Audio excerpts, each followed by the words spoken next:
कल इसका हमने क्वेश्चन 4 का जो लास्ट लेक्चर हुआ था उसमें इसका एक पार्ट जो रिड्यूस सिलेबस में था सेकंड वाला वो किया था। आज इसका हम थर्ड पार्ट कर रहे हैं। तो ये मैंने कहा था कि जो इंटीग्रेशन बाय सब्स्टिट्यूशन है ये उस कैटेगरी की रिवीजन हो रही है आप लोगों की। और अगर आपको याद हो तो मैंने आपको टाइप्स लिख के बताई भी थी। अब इसकी जो रिजेम्बलेंस बन रही है ना ये इस टाइप के साथ है, under the root a square minus x square, जिसमें वेरिएबल बाद में और कांस्टेंट पहले होता है। तो इस सिचुएशन के अंदर हम x को पुट करते होते हैं a साइन थीटा। तो इसका मतलब है कि ये वाली सिचुएशन जो है ना वो यहाँ डेवलप होनी चाहिए, ये वाली। तब जाके हम x को a साइन थीटा पुट कर सकेंगे। तो ये तब बनेगी जब पहले कांस्टेंट और बाद में वेरिएबल हो और वो दोनों स्क्वेयर की फॉर्म में एक्सप्रेस हो। तो इनको भी फिर इसी तरह लिखना पड़ेगा स्क्वेयर की फॉर्म में हमें। तो ये देखें,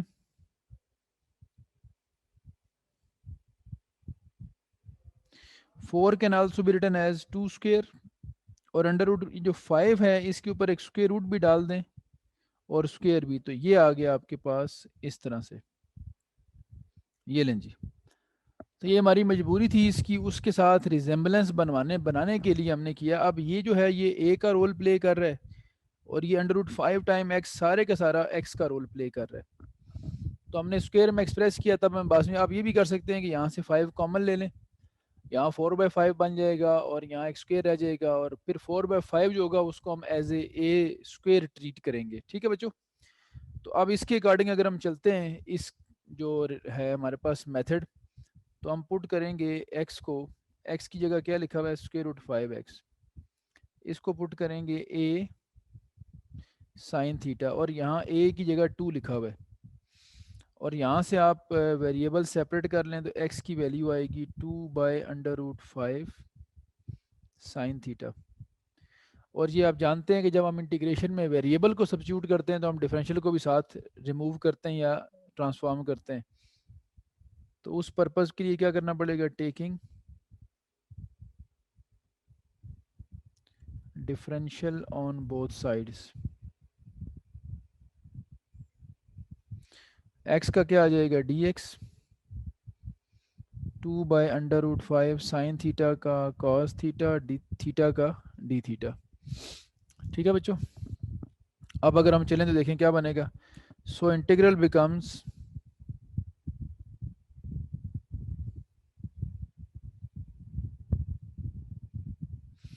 2 का स्क्वेयर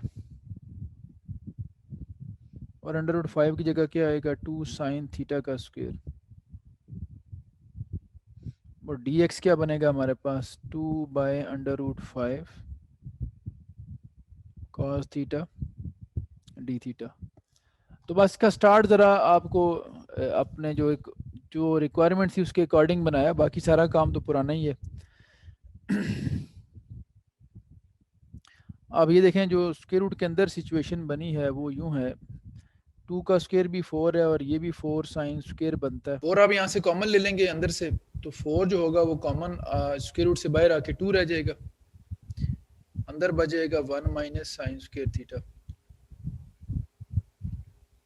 ठीक है बच्चों।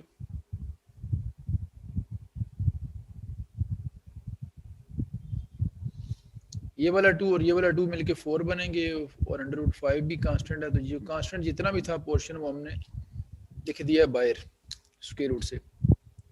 1 माइनस साइन स्क्वायर जो होगा ये बनेगा cos square theta, cos square का स्क्वायर रूट कट जाएगा,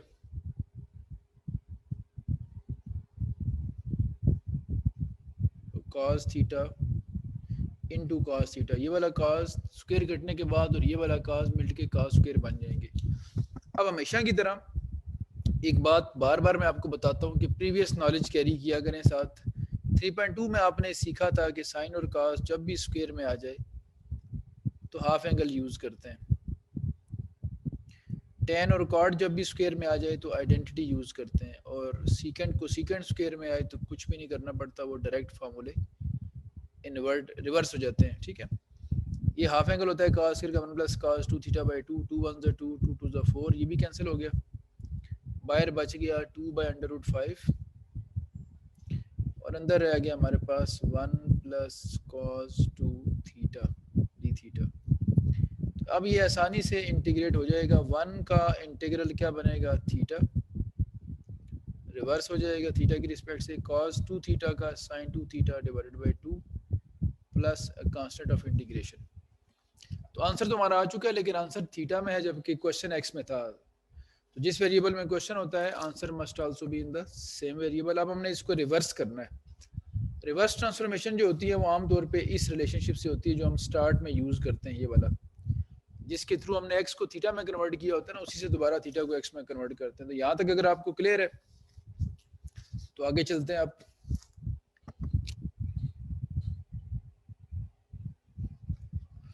हाँ जी, अब हम ये लिखेंगे कि इसको ट्रांसफॉर्म करना है। पहले कोई नाम देते हैं इसको, स्टार इक्वेशन यूजुअली हम कहते होते हैं इसको, कोई और नाम भी दे सकते हैं आप। अब हम ये कहते हैं बैकवर्ड ट्रांसफॉर्मेशन करनी है। हम ये कहेंगे कि हमने रखा हुआ था अंडर रूट 5x को 2 साइन थीटा, तो यहाँ से अंडर द रूट 5x/2 जो है ये आ गया साइन थीटा के बराबर। अब मैं ये साइन थीटा क्यों निकाल रहा हूँ, मुझे ये क्वेश्चन अगर एक्स में कन्वर्ट करना है तो ये सारे का सारा एक्स में लेके जाना है मुझे, थीटा भी साइन 2 थीटा भी। अगर आप एक स्टेप और कर लेते हैं ज़रा और आसानी हो जाएगी। वो क्या हो सकता है कि 2 बल्कि यहाँ अगर जगह कम है ना, इसको स्टार नहीं कहता मैं, इस साइन 2 थीटा को थोड़ा और रिजॉल्व करते हैं। ये देखें ज़रा, नेक्स्ट पेज के ऊपर बिल्कुल टॉप पे लिख देता हूँ मैं ताकि ये हमें नज़र आए। यहाँ से ये देखें, आप अगर लिखते हैं ना 2/√5 और थीटा प्लस यहाँ साइन 2 थीटा लिखा हुआ था ना, इसकी जगह पे आप लिखते हैं 2 sine theta cos theta divided by 2। ये 2 से कट जाएगा और अब बेशक आप इस इक्वेशन को कह दें स्टार इक्वेशन। तो यहाँ से हमें क्लियर हो रहा है कि साइन थीटा, कॉस थीटा और थीटा, 3 वैल्यूज हमें चाहिए। ठीक है बच्चों, तो इसी के अकॉर्डिंग फिर हम आगे चलते हैं। साइन थीटा तो मेरे पास आ चुका है, इसी में अगर हम साइन को लेफ्ट पे ले आए तो sine inverse of under root 5x/2 ये आ जाएगा थीटा के बराबर। आल्सो अगर हम कॉस फाइंड करना चाहते हैं तो कॉस स्क्वायर थीटा होता है 1 माइनस साइन स्क्वायर थीटा।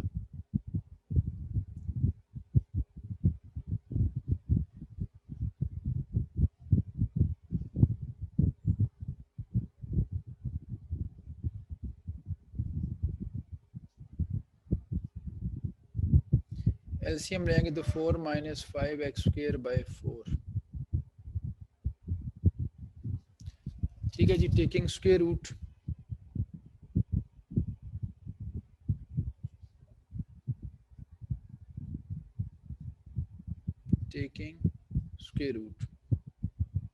तो यहाँ से cos थीटा आ जाएगा 4 माइनस 5x²/2। अब आपके पास देखिए सारी वैल्यूज आ चुकी हैं। तो ये जो बैकवर्ड ट्रांसफॉर्मेशन होती है ये थोड़ा टाइम हमारा वेस्ट होता है, लेकिन मुश्किल काम कोई नहीं। अब मैं पॉइंट आउट करता हूँ, हाईलाइट करता हूँ, ये साइन थीटा की वैल्यू है बेटा, ये थीटा की वैल्यू है। तो पेपर में भी आप कोशिश ये करें जरा डिफरेंट कलर से इसको प्रोमिनेंट किया करें, लेकिन ब्लू और ब्लैक के अलावा कोई और कलर यूज नहीं करना। ब्लू से लिख रहे हैं तो ब्लैक से बॉक्स बना लिया करें, ब्लैक से लिख रहे हो तो ब्लू से बॉक्स बना लिया करें। आप देखें थीटा पुट करना था, साइन थीटा और कॉस थीटा, तीनों हमारे पास ये अवेलेबल है। तो बस स्टार इक्वेशन में पुट करते हैं और ये इक्वेशन जो है वो हमें आंसर सारे के सारा एक्स में कन्वर्ट करके दे देगी। ठीक है, तो मैं लिखता हूँ putting values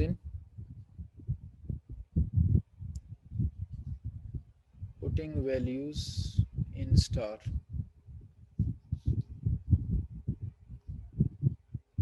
so star implies, star में पुट करें तो बाहर लिखा हुआ था इंटीग्रल था हमारा 2/√5 बाहर था, अंदर थीटा था और थीटा किसके इक्वल है,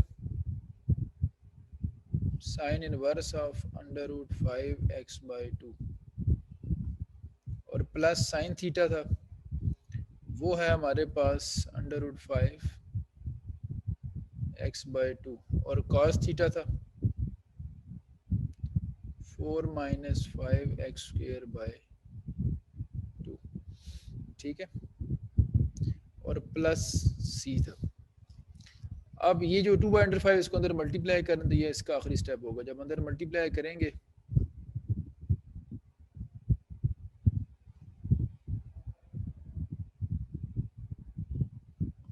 ये 2 टू 4 होगा, एक 2 कटेगा और एक √5। इस जो 2/5 है ये जब इन दोनों से मल्टीप्लाई होगा तो ये √5/2 इससे कट जाएगा, ये वाला 2 बचेगा सिर्फ, ऊपर x और नीचे 2।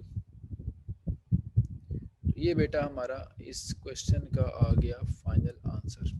ठीक है, तो ये क्वेश्चन 4 का जो कल भी हमने पार्ट किया और जो आज भी हमने किया, ये लॉन्ग क्वेश्चन के लिए इम्पोर्टेंट है। अब एक दो पार्ट्स इसके रह गए, एक मैं आप पे छोड़ूंगा और एक फिर मैंने खुद करवा देना आप लोगों को। 5th पार्ट बेटा मैं आप पे छोड़ रहा हूँ, ये कुछ आप खुद भी करेंगे ताकि आपकी रूटीन थोड़ी सी क्वेश्चंस के वाले से बने। कोई इतना मुश्किल काम नहीं है, x² + 4 dx इसको इंटीग्रेट करना है। ठीक है, ये ऑलमोस्ट जिस तरह आपने सेकंड पार्ट किया उसकी तरह की इसकी फॉर्मेशन बनेगी। तो मैं कुछ स्टेप्स के कर देता हूँ ताकि ये आपको आइडिया हो। ये इसकी जो कॉरेस्पॉन्डिंग फॉर्म बनती है वो ये वाली है। तो ये तीनों फॉर्म्स आपने अगर ऑब्जर्व किया हो ना, तीनों फॉर्म्स आपकी रिवाइज हुई हैं। इस तरह की फॉर्म में जब प्लस आता है तो हम x को a tan थीटा पुट करते होते हैं। ठीक है, तो ये सिर्फ आप लोगों को मैं इसलिए लिख के बताता हूँ कि ये तीनों फॉर्म्स हमारे यहाँ रिवीजन में कैसे आई, मैं एक एक करके बताता हूँ।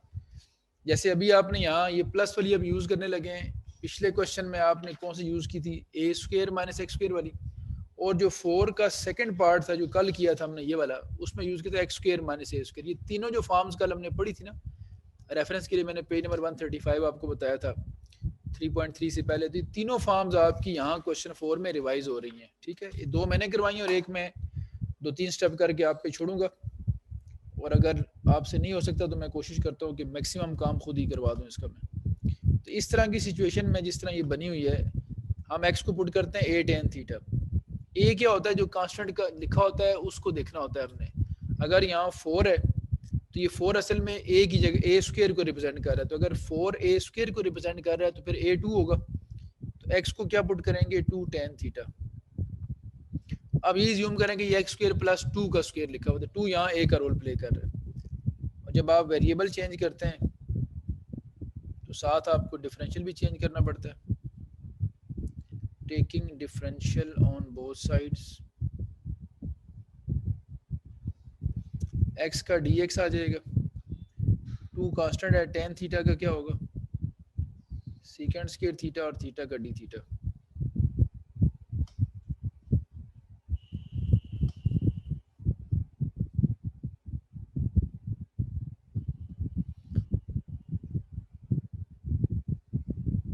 तो ये हो गया x² + a² और dx आ गया 2 sec² थीटा d थीटा। ये 2 का स्क्वायर भी 4 बनेगा, तो 4 tan² थीटा + 4।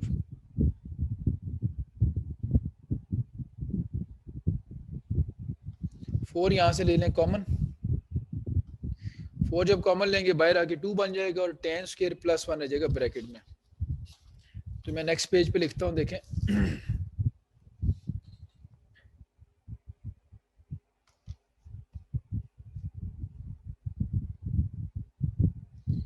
4 आपने कॉमन लिया तो ब्रैकेट में रह गया tan² थीटा + 1,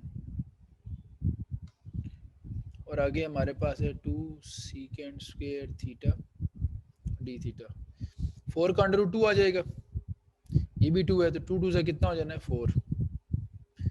और 1 + tan² क्या होता है, sec²।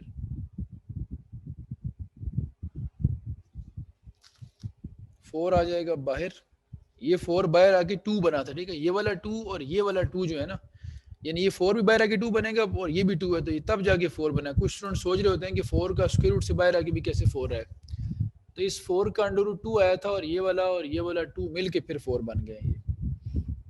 तो ये 4 बाहर लिख दें, sec² का स्क्वायर कटेगा, sec थीटा रह जाएगा और साथ क्या है, sec² थीटा।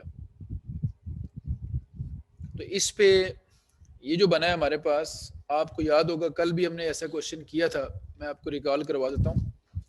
उसमें भी सीकेंड क्यूब बना था हमारे पास, ये आप लोगों के सामने है, ये देखें सीकेंड क्यूब को आपने सीकेंड स्क्वायर इंटू सीकेंड लिखा था, तो यहाँ तो पहले से ही वो सीकेंड स्क्वायर इंटू सीकेंड लिखा हुआ नजर आ रहा है, तो इसको मर्ज करने की जरूरत नहीं है बेटा, क्योंकि हम सीकेंड क्यूब को भी तोड़ेंगे बाद में, तो पहले ही इसको यूं लिख लें और इस पे लगाएंगे बाय पार्ट्स। जब बाय पार्ट्स लगाते हैं तो कोशिश करते हैं कि जिसका इंटीग्रल इजी हो उसको वी रखें, तो सीकेंड स्क्वायर का इंटीग्रल इजी है, सीकेंड का इजी नहीं होता, इसलिए इसको यू रखेंगे और इसको वी। आपको बताया है कि जब बाय पार्ट्स में दोनों फंक्शन सेम आ जाएं तो फिर हम उसमें से जिसका इंटीग्रल इजी हो उसको वी रखते हैं, ठीक है। और ये सीकेंड क्यूब का आपने पहले भी एक्सपेरिमेंट किया है कि इसने रिपीट होना होता है, तो मैं इसको इक्वेशन नाम दे देता हूँ, इसको इक्वेशन 1 कह देता हूँ, क्योंकि इसने बाद में रिपीट होना है, तो रेफरेंस कोड कर देते हैं इसका। यूजिंग बाय पार्ट्स इंटीग्रेशन, वालेकुम अस्सलाम, यूजिंग बाय पार्ट्स इंटीग्रेशन, तो देखें भाई किस तरह से होगा। बाय पार्ट्स का रेफरेंस बार बार लिखने की जरूरत नहीं, आप सारे जानते हैं। तो ये 4 कांस्टेंट है, इसको बाहर लिखें तो क्या होगा, u एज इट इज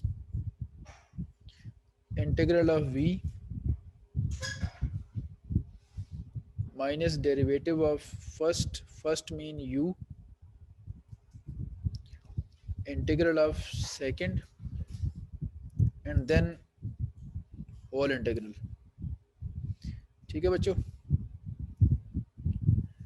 तो ये बना आपके पास सीकेंड थीटा, सीकेंड स्क्वायर का इंटीग्रल क्या आ जाएगा, टेन थीटा, डेरिवेटिव क्या बनेगा सीकेंड थीटा का, सीकेंड थीटा टेन थीटा, और सीकेंड स्क्वायर का इंटीग्रल आपने पहले भी फाइंड किया टेन थीटा, और फिर इन सारों का मिला के कंबाइन इंटीग्रल। तो ये क्वेश्चन 2 का भी आखिरी पार्ट आपने कोसेकेंड क्यूब का किया था, वो भी रिपीट हुआ था, और ये भी सीकेंड क्यूब बना था, ये भी रिपीट होना है। तो ये साथ साथ आप ऑब्जर्व भी करते रहा करें कि कब रिपीटिशन आती है और कब नहीं आती। एक तो एक्सपोनेंशियल और ट्रिग्नोमेट्रिक आए तो रिपीटिशन आती है, और एक इस केस में आती है। ये वाला 4 इधर भी मल्टीप्लाई होगा, ब्रैकेट जब ओपन करेंगे 4, और ये सीकेंड थीटा 1 था और 10 इंटू 10 क्या बन गया।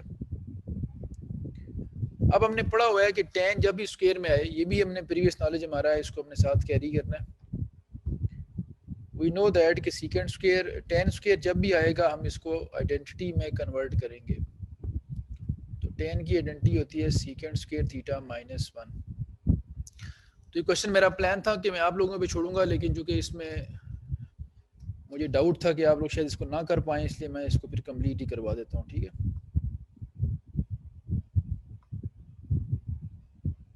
अब इसको मल्टीप्लाई करें, सीकेंड क्यूब थीटा बनेगा डी थीटा, और ये माइनस 1 से जब मल्टीप्लाई होगा 4 बाहर ही है, तो ये हो जाएगा secant theta D theta, सीकेंड into 1 minus minus ये बल्कि प्लस हो जाएगा यहाँ पे। ये रिपीट हो गया ये वाला, देखें आप, तो ये दोबारा सीकेंड क्यूब बनता है ना, ये भी 4 सीकेंड इंटू सीकेंड स्क्वायर सीकेंड क्यूब बनता है, तो ये एग्जैक्ट वही चीज़ बन गई है।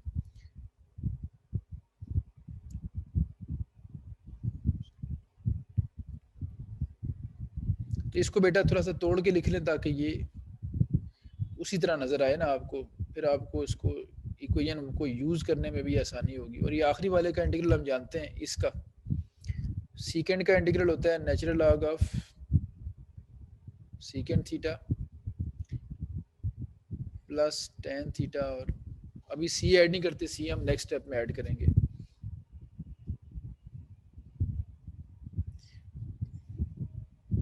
अब आप देखें ये जो सीकेंड इंटू सीकेंड स्क्वायर लिखा हुआ है, ये एग्जैक्ट यू रियल सिचुएशन है, और ये दोबारा वही चीज़ बनी है, तो हम इक्वेशन 1 का रेफरेंस कोड करके कह सकते हैं कि ये 4 टाइम्स अगर लिखा हो तो ये आई के इक्वल होता है, तो वो सेम चीज़ बन गई है। अब इसको लिखे प्रॉपर, तो ये वहाँ थोड़ा सा हमने 2 रोज में लिख लिए, secant theta plus tan theta plus एक कांस्टेंट ऑफ इंटीग्रेशन। अब लिख रहे हैं जो कि अब सारे इंटीग्रल खत्म हो गए, ये आई इधर आएगा तो आई प्लस आई कितना हो जाएगा 2i,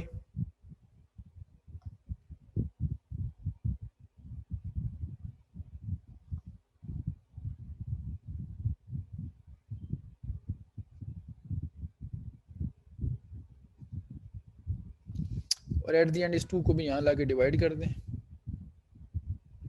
2 secant theta tan theta, यहाँ भी 2 डिवाइड होगा, और सी से भी डिवाइड होगा लेकिन वो सी रहेगा। ठीक है बच्चों, सिर्फ आपको क्या करना है, साइन कास को दोबारा एक्स में कन्वर्ट करना है। ठीक है, साइन कास सॉरी नहीं, सीकेंड टेन को, सीकेंड टेन को दोबारा एक्स की फॉर्म में लेके जाना है। तो जहाँ से हम सब्स्टिट्यूट करते हैं उसी का सारा लेते होते हैं हम। इसको यूजुअली हम स्टार इक्वेशन कह देते हैं और हम यहाँ रेफरेंस कोड करते हैं कि हमने रखा हुआ था, क्या रखा था जी, हमने एक्स को रखा हुआ था 2 tan थीटा। तो यहाँ से x/2 आ जाएगा tan थीटा। तो tan का तो मसला हल हो गया, सीकेंड की बारी है। अब tan का सीकेंड से लिंक होता है, सीकेंड स्क्वायर क्या होता है 1 + tan स्क्वायर, 1 + tan की जगह x/2 लिख दें, तो 4 + x²/4, ये आ गई सीकेंड स्क्वायर की वैल्यू। अगर हमें सीकेंड चाहिए तो इसका स्क्वायर रूट ले लेंगे। तो ये आपके ज़िम्मे टास्क लगाया था मैंने, लेकिन चले मैंने कंप्लीट कर दिया।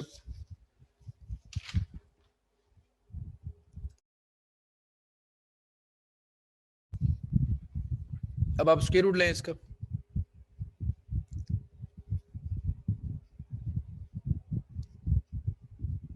Taking square root, secant theta बनेगा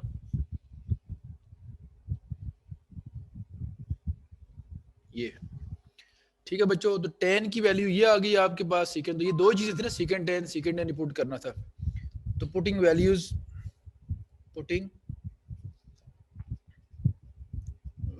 of secant theta and tan theta in star. So star implies 2 सीकेंड theta, सीकेंड क्या था हमारे पास, सीकेंड की वैल्यू अगर देखें तो ये ऊपर लिखी हुई है ना, ये √4 + x²/2 इंटू tan थीटा था x/2। ठीक है, सीकेंड थीटा tan थीटा ये पुट हो गए, और +2 टाइम नेचुरल लॉग ऑफ सीकेंड था,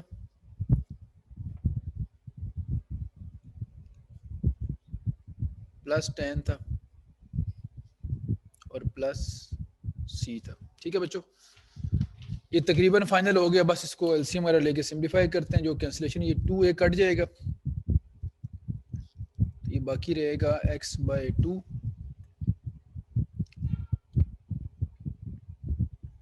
एक 2 कट के, फिर 2 टाइम नेचुरल लॉग ऑफ, अंदर वाले कैल्शियम ले लें, 4 + x² + x/2 और प्लस c। और ये कल भी मैंने आपसे कहा था, कल लास्ट लेक्चर में, कि ये log m/n भी करके इस log 2 को आगे ले जा सकते हैं और उसको और c को मिला के एक कांस्टेंट बना सकते हैं, लेकिन वो ज़रूरी नहीं है। यहाँ तक ये कंप्लीट है। अब रह गया बच्चों इसका आखिरी पार्ट जो करना है हमने, और वो करके हमारा आज का जो लेक्चर है वो ख़त्म होगा। तो मैं शुरू करता हूँ, इसका लास्ट पार्ट देख लें। ये भी रिड्यूस सिलेबस में है, आल्दो के इतना कोई मुश्किल नहीं है, लेकिन फिर भी हमें करना है ये, क्योंकि रिड्यूस सिलेबस में रखा गया ये x² और e⁴ax dx। तो स्टार्ट करते हैं बच्चों इसका सॉल्यूशन। ये अगर हम देखें आइलेट रूल के अकॉर्डिंग, तो आइलेट रूल के अकॉर्डिंग ये बनती है कौन सी फॉर्म भाई, कि जिसमें एक्सपोनेंशियल और अलजेब्रिक इकट्ठे आ गए हैं। तो मैं इधर आइलेट का फिर आपको हवाला दूं, ये आइलेट रूल का रेफरेंस है बच्चों। इसमें अब ये जो कैटेगरीज बन गई है, मैं अंडरलाइन करता हूँ, तो अलजेब्रिक और एक्सपोनेंशियल आ गया है। अलजेब्रिक फॉर एक से डिनोट किया हुआ है, एक्सपोनेंशियल ई से। तो ये डेफिनेट सी बात है, लेफ्ट से राइट अगर आए तो ए पहले आता है। सो अलजेब्रिक को यू और एक्सपोनेंशियल को वी रखा जाएगा। ठीक है, तो लिखता हूं मैं, यूजिंग बाय पार्ट्स इंटीग्रेशन। तो बाय पार्ट्स का मैंने कहा पेपर में तो रेफरेंस कोड करना, यहाँ बार बार हम नहीं करते, लेकिन एक दो क्वेश्चंस के बाद फिर मैं आपको याद करवाने के लिए लिख देता हूँ। क्या होता है जी, u as it is v का इंटेग्रल माइनस u का डेरिवेटिव v का इंटेग्रल और दोनों का मिला के एक कॉमन या combine integral. So in this case x square e raise to power ax dx क्या होगा, u as it is integral of e power ax minus derivative of x square फिर e ax का integral और इन दोनों का मिला के एक कंबाइन इंटीग्रल. e ax का e ax ओवर क्या होगा a, x स्क्वायर का 2x और e ax का e ax divided by a और दोनों का मिला के कंबाइन इंटीग्रल. ठीक है बच्चों.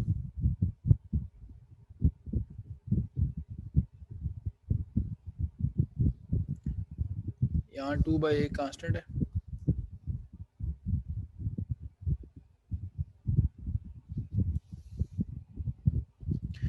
अब एक बार बाय पार्ट्स लगाया तो एक्स स्क्वायर से हम एक्स तक पहुंच गए, अगली बार लगाएंगे तो ये एक्स भी खत्म हो जाएगा. अगेन अलजेब्रिक ट्रिग्नोमेट्रिक में फिर हम अलजेब्रिक और एक्सपोनेंशियल में u को रखेंगे अलजेब्रिक, तो ये आखिरी बार बाय पार्ट्स लगाना है again using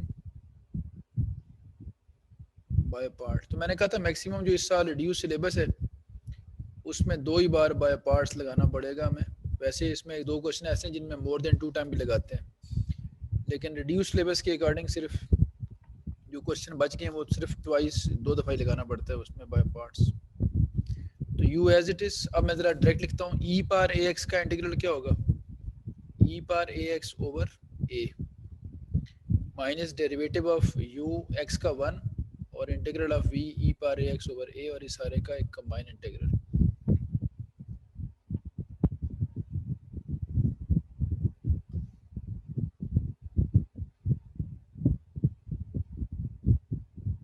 minus minus plus होगा, 2 ओवर a स्क्वायर होगा और पीछे e पावर ax dx और फर्दर e पावर ax का इंटीग्रल निकालें तो ये देखें x square by a e raise to power ax minus 2x over a square e raise to power ax और प्लस 2 ओवर a स्क्वायर फिर e power ax का e power ax over a आएगा और plus c. इन सारों में से अगर हम देखें तो हमें e raise to power ax divided by a common मिल रहा है, तो यहाँ रह जाएगा x स्क्वायर रह जाएगा, यहाँ पे यहाँ बचेगा 2x ओवर a और इधर बचेगा आपके पास 2 ओवर a स्क्वायर. तो ये बेटा इसका फाइनल आंसर है. क्वेश्चन 5 के लिए जो है ना 3.4 एक्सरसाइज का जो क्वेश्चन 5 है, इस क्वेश्चन 5 के लिए पर्टिकुलरली कुछ रूल्स बनाए गए हैं जिनको हम कहते हैं rules related to e raise to power x. ये इसकी हेडिंग बनाता हूँ यहाँ पे मैं, rules related to e raise to power x. ये rule particularly e power x या e पावर ax के साथ लिंक हुए हैं. ठीक है, ये रूल्स किस तरह के हैं. पहला रूल ये कहता है, फर्स्ट रूल जो है कि अगर e की पावर में x लिखा हो और ब्रैकेट में एक फंक्शन हो और फंक्शन के साथ ही उसका डेरिवेटिव लिखा हो, तो इसकी जो इंटीग्रेशन होगी उसका आंसर आएगा e raise to power x f of x plus c. अब देखिए ये तो एक स्टेप का काम हो गया ना. इसका मतलब ये हुआ कि कभी भी अगर आपके पास ex नजर आए क्वेश्चन में और उसके साथ ब्रैकेट में फंक्शन और उसका डेरिवेटिव नजर आए, तो ये एक ही स्टेप में आंसर आ जाएगा e bar x f of x plus c. अब इसको समझने के लिए ज़रा आप लोग इसका पहला पार्ट देखें ना. तो फर्स्ट पार्ट आप देखेंगे तो उसमें आपको नज़र आएगा कि ई बार एक्स लिखा हुआ है और ब्रैकेट में log of x plus 1/x लिखा होगा, ऐसे ये e bar x log of x plus 1/x। तो लॉग एक्स फंक्शन है और 1/x उसका क्या है, डेरिवेटिव है। तो इसका मतलब है इस रूल के अकॉर्डिंग जो पहला पार्ट है उसका आंसर आएगा e bar x log of x plus c. इसीलिए मैंने कहा है कि इस क्वेश्चन 5 का ज़्यादातर हिस्सा जो है वो आपके बोर्ड में एमसीक्यूज में आता है। दूसरा जो रूल है वो इससे थोड़ा सा मॉडिफाई हुआ हुआ है, बस ई की पावर में एक्स के साथ अगर कोई कोफिशिएंट आ जाए, जैसे ए एक्स आ गया, ठीक है, तो फिर वो ए फंक्शन के साथ लिखा होना चाहिए। तो फिर भी यही जो रूल है ये एप्लीकेबल होगा। कैसे होगा, e bar a x f of x plus c. इसकी अगर आप लोगों ने मिसाल देखनी है तो आप इसका थर्ड पार्ट देखें, जो कि इस साल कोर्स में इसमें नहीं रखा हुआ, लेकिन देख लें। थर्ड पार्ट में ई बार ए एक्स लिखा होगा, आगे ब्रैकेट में a secant inverse of x होगा, और फिर आगे प्लस और होगा सीकेंड इनवर्स का derivative 1/x into under root x square minus 1। मिल गया भाई। तो इस रूल के अकॉर्डिंग जो तीसरा पार्ट है उसका आंसर क्या आएगा, e bar a x secant inverse of x plus c. ठीक है बच्चों को बात समझ आ रही है। अब आ जाते हैं तीसरा और आखिरी रूल, जिसकी बहुत थोड़ी सी एप्लीकेशन है बस, लेकिन पढ़ना चाहिए हमें। वो ये होता है कि ई की पावर में अगर फंक्शन लिखा हुआ हो और साथ फंक्शन का डेरिवेटिव लिखा हुआ हो, तो इसका आंसर आता है ई बार F of x plus c. इसकी मिसाल आपको मिलेगी इसी क्वेश्चन 5 का 8वां पार्ट अगर आप देखें ना, 8th पार्ट, तो ई की पावर में 10 इनवर्स ऑफ एक्स लिखा होगा, m 10 inverse of x, m साथ कांस्टेंट है, और साथ 1/1 प्लस एक्स स्क्र भी बन रहा होगा। इसके अकॉर्डिंग आंसर आना चाहिए e power m 10 inverse of x, और जो एम एक्स्ट्रा लिखा हुआ है उसका further derivative m into something, वो एम डिवाइड हो जाएगा बस। ठीक है बेटा, ये 3 रूल्स थे, और ये याद रखना है कि ये डायरेक्ट हमेशा एमसीक्यूज में अप्लाई होते हैं, या 3-4 स्टेप क्वेश्चन के हो जाएं तो उसके बाद आप इनको डायरेक्ट लिख सकते हैं। अदरवाइज अगर ये शुरू में बन रहे हो तो फिर हम प्रॉपर सॉल्व भी कर सकते हैं। इसकी मिसाल हम पार्ट नंबर 1 से लेते हैं ताकि हमें ये बात क्लियर हो जाए कि क्या एप्लीज का प्रोसीजर है। पार्ट 1 में आप देखें ब्रैकेट में लिखा होगा ई रेज टू पावर एक्स, और यहाँ लिखा हुआ है 1/x प्लस इसके साथ लिखा हुआ है log of x d x. ये नज़र आ रहा है कि ई पावर एक्स का ये फंक्शन है और ये फंक्शन का डेरिवेटिव है। ठीक है, तो फंक्शन अगर ये है और ये उसका डेरिवेटिव है तो हम क्या कहेंगे जी, e power x natural log of x plus c, ये उसका आंसर आ जाएगा। लेकिन अब अगर मैं इसको एमसीक्यूज के लिए करूँ तो मुझे तो पता लग गया ना, अगर ये एमसीक्यूज में आता है, और ये मेरा ख्याल है पास पेपर के एमसीक्यूज में आया भी हुआ है, तो मैं डायरेक्ट इसका आंसर एमसीक्यूज में अगर आ जाता है तो मैं लिखूंगा इसका answer e raise to power x ln of x plus c. ये तो इसका आंसर हो गया एमसीक्यूज के लिए। लेकिन वही बात है कि ये अगर शॉर्ट क्वेश्चन में आएगा तो फिर तो हम ये एक स्टेप में नहीं करते, क्योंकि फिर हमारे नंबर कटने का चांस होता है। तो फिर हम क्या करते हैं कि इसको प्रॉपरली करते हैं, ताकि बोर्ड की रिक्वायरमेंट होती है कि शॉर्ट क्वेश्चन के एटलीस्ट 3 स्टेप तो होने चाहिए, 3 से 4 स्टेप। ठीक है, तो इसका प्रॉपर प्रोसीजर बेटा ये होता है, अगर आप इसके स्टेप्स को इंक्रीज करना चाहते हैं एज पर बोर्ड स्टैंडर्ड, तो आप इसको ये करेंगे कि ई एक्स को अंदर मल्टीप्लाई कर देंगे, और मल्टीप्लाई करके जो फंक्शन वाला पोर्शन होगा, जिस तरह यहाँ फंक्शन लॉग एक्स और डेरिवेटिव 1/x है, फंक्शन वाले पोर्शन को लिखना है पहले और डेरिवेटिव वाले पोर्शन को लिखना है बाद में। ठीक है, ए एक्स को मल्टीप्लाई कर दिया, फिर आपने सिर्फ जो पहले वाला पोर्शन है इसको इंटीग्रेट करना है बस। ठीक है, 2 इंटीग्रल है ना, तो एक एक करके भी करते होते हैं बाज दफा हम, तो इन दोनों में से सिर्फ एक पोर्शन को इंटीग्रेट करना और एक को नहीं करना। और ये लॉग और एक्सपोनेंशियल इकट्ठे आ जाएं आई लेट रूल में, तो I L A T E सबसे एंड में आता है, तो लॉग को फिर हम यू रखेंगे और ई को क्या रखेंगे, वी, और इस पे लगानी है बाय पार्ट्स इंटीग्रेशन। तो मैं लिखता हूँ जी, using by parts integration, using by parts integration on the first integral only। ठीक है, सिर्फ फर्स्ट इंटीग्रल पे ना आप लोगों ने बाय पार्ट्स इंटीग्रेशन अप्लाई करनी है। तो देखते हैं क्या बनता है। जब फर्स्ट पे अप्लाई करेंगे तो क्या होगा, देखें u as it is v का इंटेग्रल माइनस की फार्मूला आप सब लोगों को याद होना चाहिए, और फर्स्ट का डेरिवेटिव सेकंड का इंटेग्रल और इन दोनों का मिला के फिर एक होल इंटेग्रल। ठीक है, ये फर्स्ट वाले पे होगी बाय पार्ट्स अप्लाई, ये ब्रैकेट में कर लें करली ब्रैकेट्स में, और इधर आपके पास ये जो हमने एज इट इज रखा हुआ जिसको हमने छेड़ा नहीं है वो ये है। अब यहाँ देखें log x तो एज इट इज है, ई एक्स का इंटीग्रल ई एक्स ही होता है, डेरिवेटिव ऑफ log x ये होता है 1/x, फिर ई एक्स का ई एक्स। अब आप देखें जरा कि ये पॉजिटिव है वही चीज ये वाला, और इसी का नेगेटिव यहाँ से जनरेट हुआ है ये वाला, ये दोनों क्या हो जाएंगे, कैंसिल। यही वजह थी कि हमने उसको छोड़ा था, उसको सॉल्व नहीं किया, हमें पता होता है कि उसका एक नेगेटिव यहाँ से जनरेट होगा।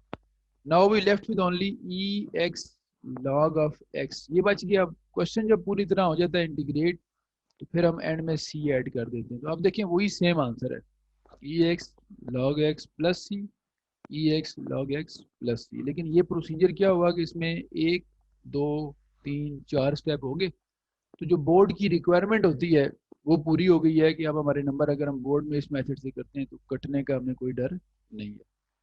तो ये बेटा था इसका शॉर्टकट मेथड यानी एमसीक्यू वाला मेथड भी, और इसका प्रॉपर मेथड भी। तो किसी बच्चे को अगर कोई बात नहीं समझ आई तो वो पूछ सकता है, अगर बेटा समझ आ गई ये बात तो फिर आगे चलते हैं इसके बाद next.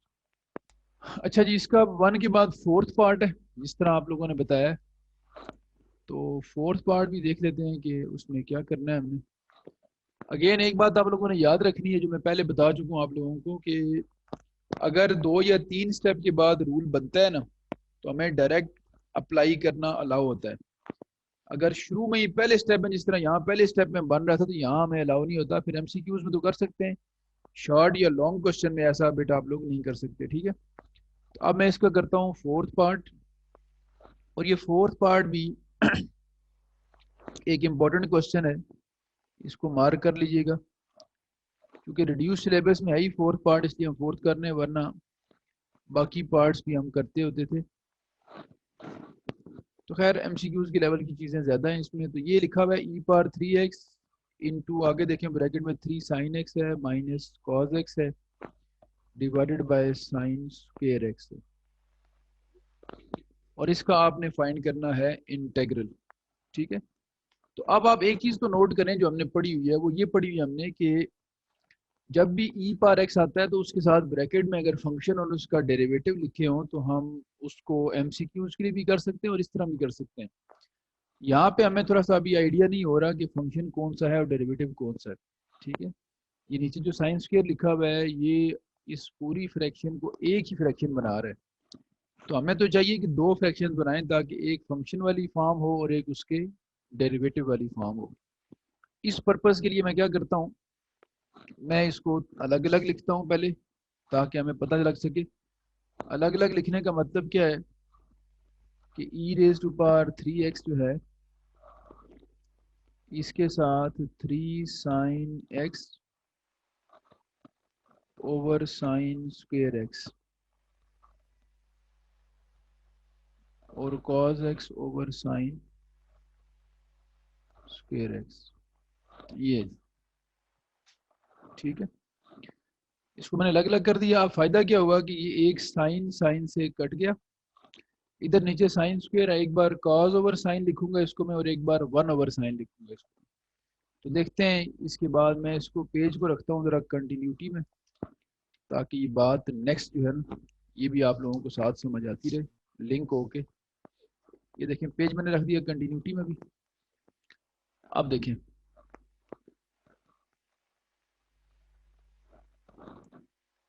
E raise to power 3x है ना, तो यहाँ बचेगा आपके पास 3/sin x,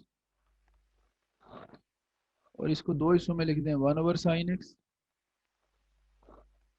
along with cos x/sin x। ये लेंगे, ठीक है भाई। तो अब आप एडवांटेज क्या मिल रहा है हमें कि ये बनता है e⁻3x 3/sin, 1/sin को सीकेंट होता है, तो 3/sin 3 को सीकेंट x हो गया। फिर ये 1/sin अगर फिर देखें तो ये भी को सीकेंट x, और cos/sin क्या होता है, cot x। अब बेटा आप देखें, एक स्टेप, दो स्टेप और तीन स्टेप, तीन स्टेप हो चुके हैं, और अब जाके वो फॉर्मेशन बनी है जो हम चाह रहे थे। हम क्या चाह रहे थे कि e⁻x हो, साथ फंक्शन और उसका क्या हो, डेरिवेटिव। तो अब आप जरा ऑब्जर्व करें, तो अगर मैं रूल का रेफरेंस यहाँ लिखूं तो ये देखें, रूल ये कहता है कि e⁻ax हो, ये ए वाला रूल है ना, क्योंकि 3x लिखा हुआ है, a टाइम्स f(x) हो और प्लस f'(x) हो। तो जो हमारा आंसर आएगा वो आएगा e⁻ax f(x) प्लस c। ठीक है, तो ये वाला जो है ये f है, और ये वाला उसका क्या है, f' है, डेरिवेटिव है, और यहाँ a जो है वो असल में 3 का रोल प्ले कर रहा है। तो क्या आंसर आएगा फिर हमारा भी, देखें ज़रा, e⁻ax f(x) प्लस c। और अब मैंने डायरेक्ट क्यों अप्लाई किया, क्योंकि 3 या 4 स्टेप के बाद जाके ये रूल बना था। तो 3 या 4 स्टेप के बाद रूल बनता हो तो फिर डायरेक्ट भी अलाउ होता है आपको अप्लाई करना। You must have to code the reference as well. तो आपने रेफरेंस जो है साथ कोड कर दिया अगर, तो कोई इशू नहीं है, फिर ये मसला हल हो जाएगा, फिर हमें इसके पूरे मार्क्स मिलने, नंबर कटने नहीं है हमारे। ये हमारा आंसर आ गया, ठीक है बेटा। अगर स्टेप शॉर्ट होते, कम होते स्टेप्स, तो मैं ये करता कि मैं इसको दोनों से मल्टीप्लाई करता जिस तरह पिछले क्वेश्चन में किया, और जो फंक्शन वाला पोर्शन है उसको इंटीग्रेट करता, और वो जो उसमें से एक फैक्टर निकल के इसको कैंसिल करता है, और बाकी ये बचता है हमारे पास। नहीं जी, 4 पार्ट तक हमारा मसला हल हो चुका। अब हम आते हैं 4 के बाद 5th पार्ट भी है हमारे पास। तो 5th पार्ट देख लेते हैं क्या है। 5th पार्ट में हमारे पास जो है वो है, वो भी एमसीक्यूज के लेवल का। मैं आपको बता चुका हूँ ना कि मोस्टली काम इस एक्सरसाइज का ऐसा है, इस क्वेश्चन का ऐसा है कि जो आपके एमसीक्यूज में आने वाला है। तो इधर लिखा हुआ है आपके पास e⁻2x, ब्रैकेट में लिखा हुआ है -sin x और plus 2 cos x, -sin x और प्लस 2 cos x। अब देखें ये वही एग्जैक्ट सिचुएशन है ये वाली, लेकिन अब क्योंकि पहले स्टेप में बन रही है तो हमें रूल अलाउ नहीं है कि हम डायरेक्ट अप्लाई कर दें, हम फिर इसके स्टेप्स इंक्रीज करने की कोशिश करते हैं। अब देखो ये असल में अगर उससे कंपेयर किया जाए ना, तो e⁻ax, a यहाँ 2 है, और ये है फंक्शन a इंटू f(x), और f का डेरिवेटिव यानी cos का डेरिवेटिव क्या होता है, -sin। ये लिखा हुआ है डेरिवेटिव, लिखा हुआ उसने आगे पीछे है कंफ्यूज करने के लिए, वैसे ये रूल प्रॉपर एप्लीकेबल है। a यहाँ पे 2 है, e⁻2x 2f(x) into plus f'(x). तो फिर हमें क्या करना पड़ेगा, स्टेप्स अगर इसके शॉर्ट लग रहे हो हमें, तो फिर हम एमसीक्यूज में अगर ये आता है बेटा, तो फिर तो मुझे पता है इसका क्या आंसर आना है। अगर ये एमसीक्यूज में आए तो मुझे पता है e⁻2x cos x plus c हमारा आंसर है। लेकिन हम एमसीक्यूज के लिए तो नहीं करना चाह रहे, हम देखना चाह रहे हैं कि अगर ये शॉर्ट क्वेश्चन में है तो ये कैसे होगा। तो फिर ये करना पड़ेगा कि e⁻2x को मल्टीप्लाई करना पड़ेगा दोनों के साथ अंदर, लेकिन जो डेरिवेटिव वाला जो फंक्शन वाला पोर्शन है उसको रखना है पहले, 2 cos x फंक्शन वाला पोर्शन है ना, और -sin x जो है वो डेरिवेटिव वाला पोर्शन है, उसको रखना है बाद में। अब वो पोर्शन सिर्फ इंटीग्रेट किया जाता है जिसमें फंक्शन लिखा होता है। तो ये अलजेब्रिक और सॉरी ट्रिग्नोमेट्रिक और एक्सपोनेंशियल इकट्ठे हैं, तो ट्रिग्नोमेट्री पहले होती है, एक्सपोनेंशियल बाद में होता है, तो फिर बाय पार्ट्स लगा के ये ऑर्डर रखेंगे।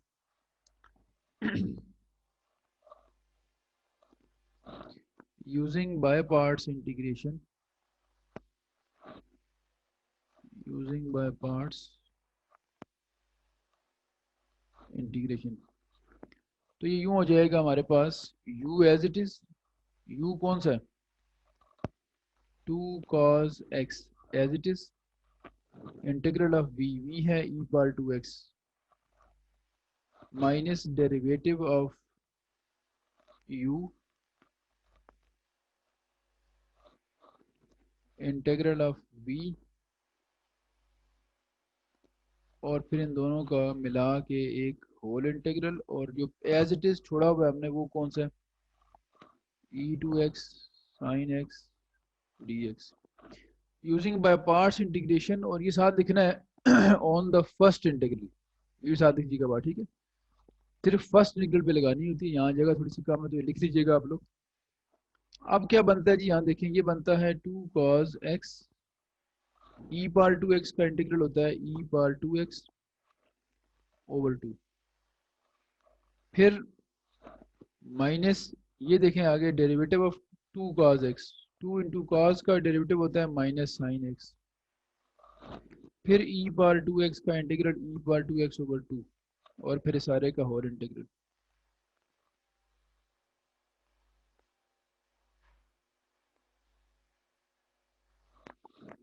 टू से हो रहा है कैंसिल, ये वाला 2 भी 2 से क्या हो रहा है कैंसिल, तो e power to x cos x minus minus plus e power to x sine x d x. और ये देखें जो हम पहले बात कर रहे थे, बल्कि बड़ा क्लियर नज़र आ रहा है हमें कि जो हमने एज इट इज़ रखा था वो नेगेटिव था और उसका पॉजिटिव यहाँ जनरेट हो गया, तो हमेशा उसके साथ एक ऐसा फैक्टर जनरेट होता है जो उसको कैंसिल कर देता है। सो वी आर फिर अब हम क्या कहाँ पहुँच चुके हैं जी, e power to x cos x, तो जब पूरा इंटीग्रेट हो जाता है फिर हम उसमें सी ऐड कर देते हैं, that is the final answer. कोई बेटा आपको किसी किस्म का कोई मसला है तो मुझे बता दें, वैसे यहाँ पे बात हमारी ख़त्म हो चुकी है, ठीक है। तो ये आपका क्वेश्चन जो है 2 या 3 हमने आज कर लिए हैं, इसी तरह के ये सारे उसी पैटर्न पे चल रहे हैं। अब हम आगे चलते हैं और इसके बाद नेक्स्ट जो है देखते हैं जो हमने पार्ट करना है, सिक्स्थ पार्ट है इसके बाद। Six is one of the important part for short question as well as long question. तो अगर आप ऑब्जर्व करें तो सिक्स्थ और 10th पार्ट एक तरह का है, दोनों हमने करने हैं, एक बेटा मैं कराऊंगा और एक आप लोगों ने खुद करना है, ठीक है। सिक्स्थ और 10th पार्ट जो है वो एक जैसे ही हैं, तो मैं एक्सप्लेन भी कर देता हूँ कि एक जैसे क्यों है ये, ताकि ये बात आपको सही तरह समझ आ जाए। टाइम भी थोड़ा है हमारे पास तो देख लेते हैं, 4-5 मिनट में होपफुली ये वाला पार्ट जो है वो हो जाएगा। तो ये हमारे पास 6 पार्ट है।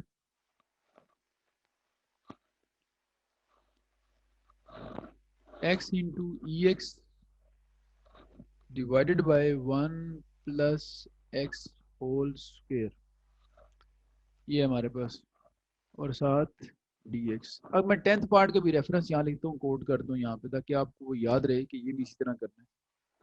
10th पार्ट में लिखा हुआ है ई पावर एक्स इंटू, ऊपर 1 प्लस एक्स है और नीचे 2 प्लस एक्स का स्क्वायर लिखा हुआ है।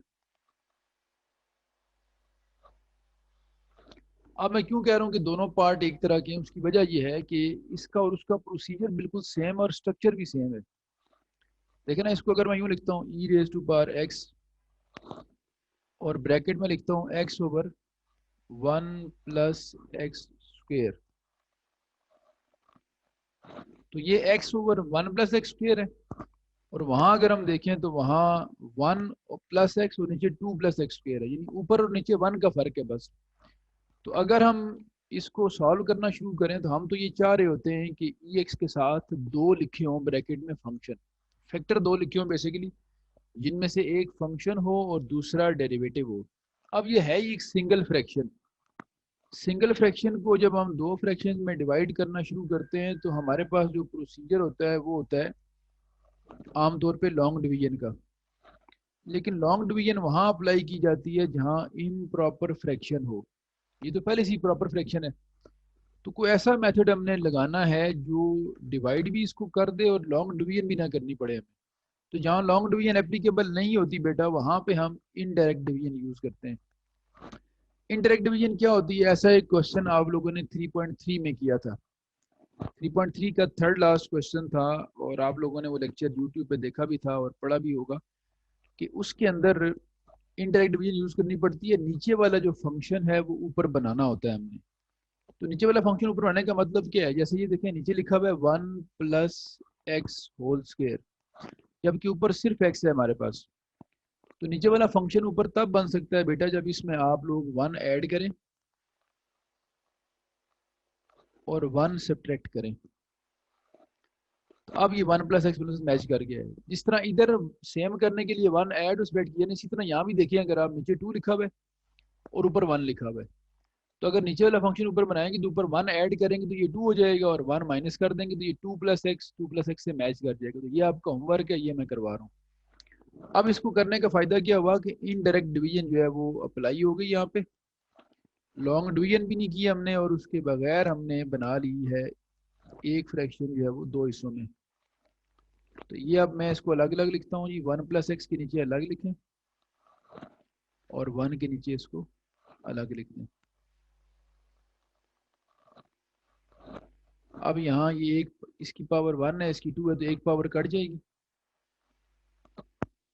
ये रह जाएगा e⁻x। यहाँ जब एक पावर कटेगी तो ओवर 1 + x रह जाएगा। इस प्लस को यहाँ करके यहाँ माइनस लिखता हूँ मैं, सिर्फ एक बात क्लियर करने के लिए। अब हमारे पास दो हिस्से हो गए और अब पता लग गया कि ये e⁻x है, ये f(x) है और ये f'(x) है। चैप्टर 2 डिफरेंशिएशन का आप लोगों ने पढ़ा हुआ है, आपको याद होगा एक रेसिप्रोकल रूल हमने पढ़ा था।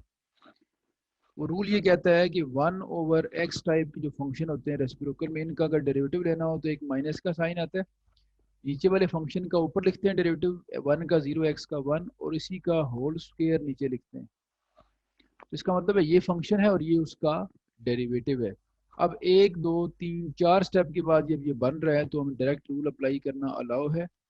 तो e⁻x f(x)